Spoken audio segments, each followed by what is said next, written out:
What's up, y'all? Welcome back to today's video, and today we are watching when arrogant anime characters get destroyed. Let's get to it.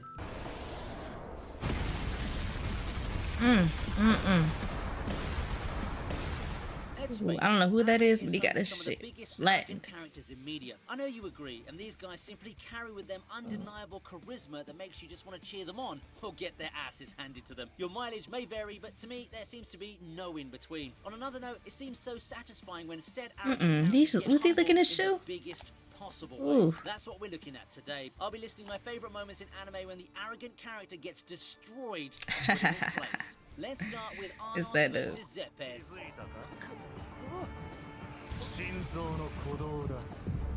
Yeah, when I watched this shit, that was unbelievable.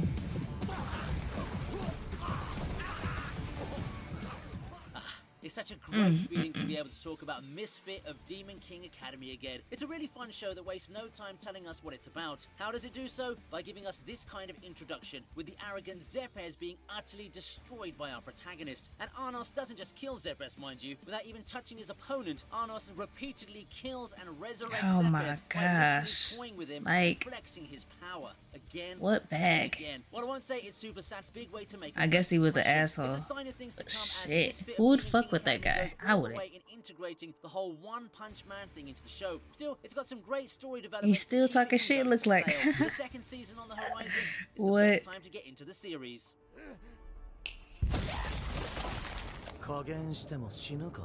It's appropriate to follow an Erens moment with a Kirito moment. He was just asking for it, I guess.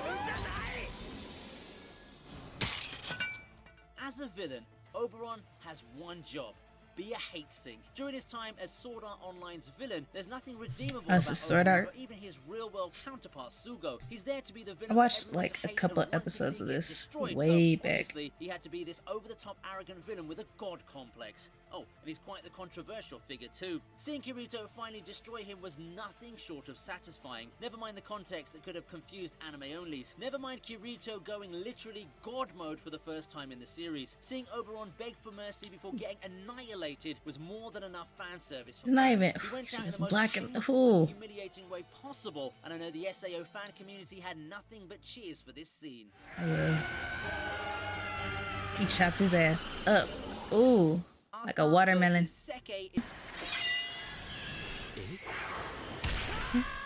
While we're all too focused with Arslan being noisy at this part of the anime, we've got to admit, he plays the lovable underdog hero well, and Seke serves as one of the perfect starter opponents for the underdog protagonist. He's cunning. Had Asta messed up, bro.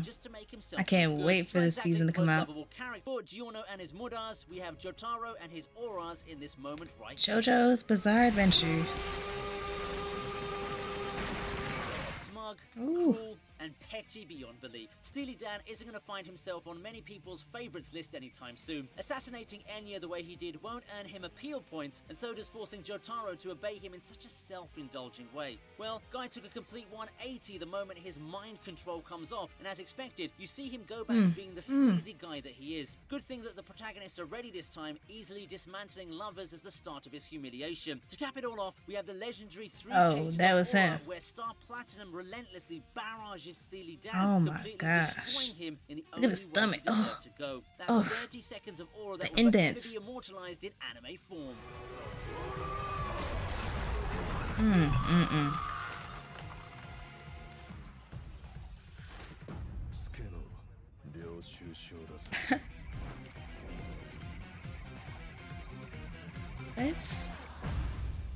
It's not quite the barrage that Star Platinum did, but Takamura landing the decisive punch on Hawk felt so good.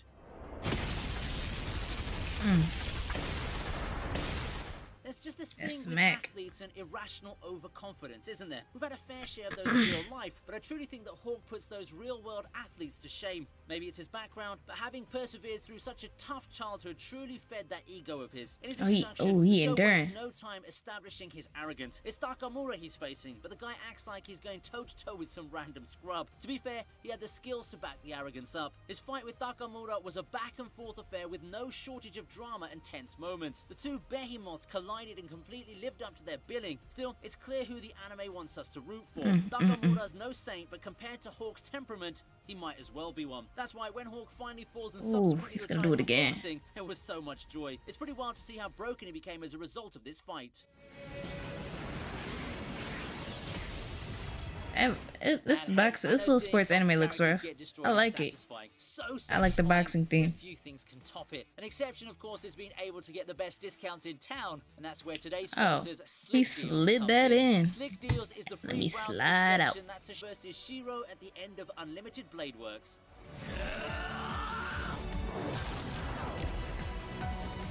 Gilgamesh, ever since his first appearance as an archer servant in Fate Zero, reeks of arrogance. Those who only got to know his Babylonia incarnation won't know, but trust me, long-time Fate fans were quite surprised at the Wise King's temperament, which took an about-face from the personality we grew up with. Fate Zero was filled with Gilgamesh flexing and a kind of hubris that he easily backs up. That's why it all felt so redeeming to see him fall in Unlimited Blade Works to Shiro of all people. Yeah, not even a servant, but a human who's actually quite underrated when you think about it. Still, it was a big highlight seeing Gil slowly lose his composure. Shit looks rough. How can the strongest servant of them all not run over Shiro? It all comes full circle towards the end of the fight. Even when back to a corner, he refuses to put aside his arrogance, and it's his hesitation that cost him a hand at the battle.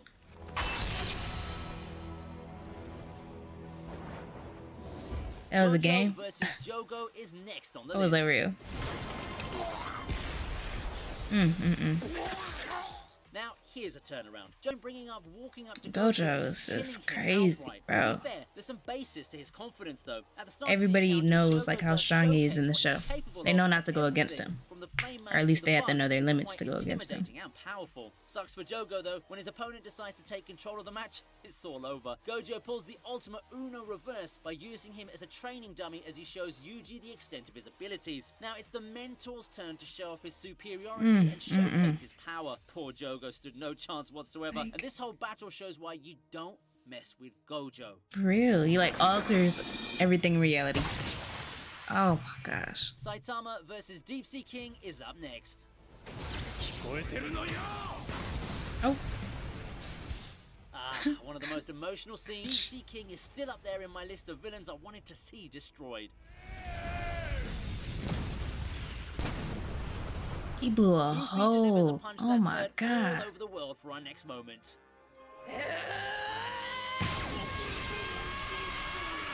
I know I've talked about this scene quite a number of times already, but how can I not? The Celestial Dragon just had one of the most punchable faces out there, and his attitude throughout the whole ordeal simply doesn't do him any favors. Luffy had enough, and we've got to give dues to the build-up of this scene. You just know that it's coming, and everyone seems to do so. Everyone, except the ignorant Celestial Dragon before getting his brain scrambled. And Luffy gave us one of the most satisfying moments in the One Piece anime. In a series as long as One Piece, that's saying a lot.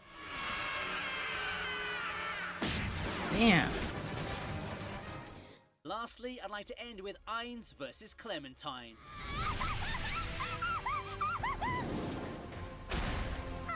There are few people insane enough to challenge Erens to a fight. A powerful and proud warrior, Clementine is psychopathic enough to attempt the impossible. And let's just say that it didn't go all too well for her. She may have had a lot of victories under her belt, but there's only so little one can do against Erens. In spite of her martial arts skills, in spite of her proficiency for battle, in spite of all the preparation she had, in spite of her bloodlust, none of those were relevant crazy. anyway when she finds herself facing the opponent her pride asked for. Big mistake. Normally, you'd feel bad for someone who gets destroyed that badly. Then again, it's Clementine, one of the most arrogant characters the series has given us so my far. gosh, her teeth. Tears shed in this scene. Ooh. And that's gonna do it for my list of arrogant Just dropped her like a getting their sack. comeuppance. Which one Like is like your some favorite? trash. And which scene would you have added if you were to make your own list up? Well, that was very satisfying to watch. There was a couple of shows in there that I think I've seen, but most of them I haven't seen, but they're definitely on my list to watch eventually in life. Thank you guys for watching this video. If you like the video, leave a like below, comment, and subscribe, and I will catch y'all in the next video.